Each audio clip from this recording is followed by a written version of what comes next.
Olá! Já pararam para pensar que a cidade onde a gente vive, ela não nasce do nada, né?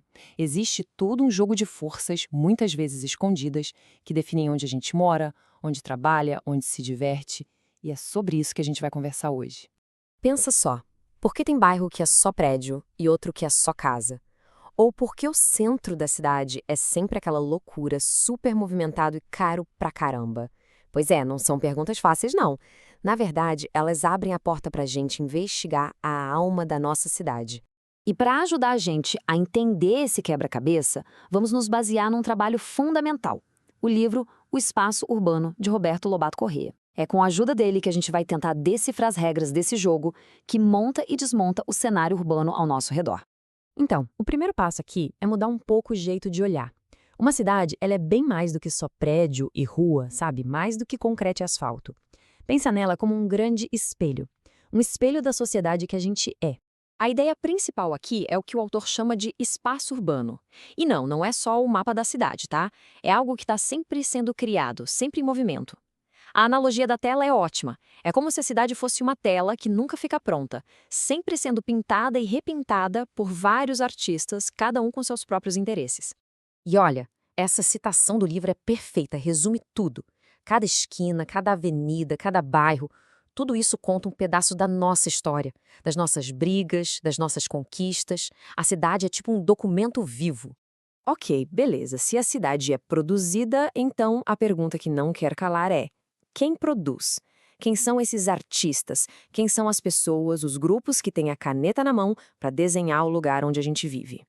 É isso que a gente vai ver agora. Quem são os jogadores nesse grande tabuleiro que é a cidade? Então, o Correia aponta 5 agentes principais. Primeiro, os donos das indústrias, que precisam de lugares bons para produzir e vender.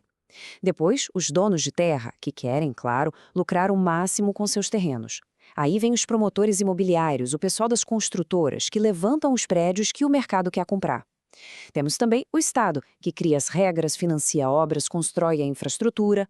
E, super importante, os grupos sociais excluídos. Eles não aceitam passivamente, eles resistem, lutam e criam seus próprios espaços. É uma disputa constante, cada um puxando a corda para o seu lado. E é exatamente dessa briga, dessa competição de interesses, que a cidade vai tomando forma. Não é um caos total, sabe? É mais como uma dança. Uma dança bem complexa de forças que se opõem. Basicamente, a gente pode resumir em duas grandes forças opostas. De um lado, a centralização. É aquela força que puxa tudo para o centro: o comércio, os escritórios, o poder. Por isso o centro fica tão cheio e caro. Do outro lado, a descentralização. É o movimento contrário, a fuga desse centro congestionado. É quando o pessoal vai morar em bairros mais longe ou quando novos centros comerciais começam a pipocar em outras áreas. E esse diagrama do livro mostra isso muito bem. Olha só como todas as rotas de transporte, todas as linhas, convergem para essa área central.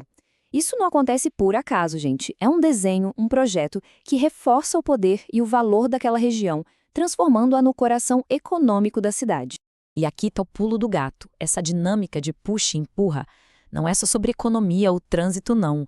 O impacto social disso é gigantesco. Porque essa briga pelos melhores lugares acaba, na prática, dividindo a cidade. Cria zonas para ricos e zonas para pobres. É o que a gente chama de segregação social. Tá, chega de teoria, vamos para a prática. E para ver esses agentes e processos todos em ação, que tal a gente pegar um estudo de caso de um dos bairros mais famosos do mundo? Vamos falar de Copacabana.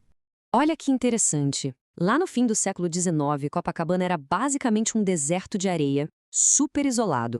Mas aí, em 1892, um promotor imobiliário tem uma ideia. Ele se junta com o Estado e, pá, constrói um túnel. Só isso, uma obra de infraestrutura. Mas isso muda tudo. De repente, aquele areal vira um lugar acessível, desejado, e numa velocidade incrível se transforma no bairro chique da elite da época. A história de Copacabana é quase uma receita de bolo de como esses agentes trabalham juntos. Pensa bem. Passo 1. O setor privado compra um monte de terra bem baratinha. Passo 2. Eles fazem pressão para o Estado investir em infraestrutura pública ali. Passo 3. Com acesso fácil, o valor daquela terra explode. E passo 4. Um novo espaço, supervalorizado, é criado, mas só para quem pode pagar por ele. É uma fórmula, e ela se repete em cidade no mundo inteiro. Isso deixa a ideia principal claríssima, né? O espaço de Copacabana não aconteceu por acaso. Ele foi produzido, foi fabricado de propósito. E quem fez isso? A união de dois dos agentes mais fortes, os promotores imobiliários e o Estado. E eles tinham um objetivo bem claro. Bom, agora que a gente tem essas lentes, essas ferramentas, dá para começar a ler a cidade de um jeito diferente, com um olhar mais crítico, mais ligado no que está rolando ao nosso redor. No fundo, a grande lição é esta. O mapa da cidade é um mapa do poder. Ele não é neutro. Cada rua planejada, cada prédio que sobe, cada nova estação de metrô, tudo isso conta uma história.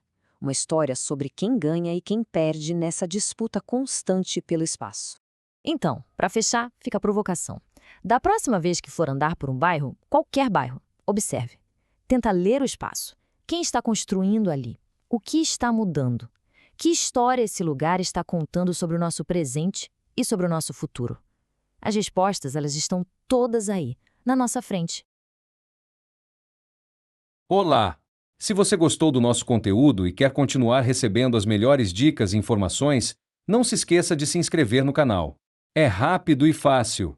Deixe também o seu like neste vídeo para nos ajudar a crescer e compartilhe com seus amigos. Sua participação é muito importante para nós.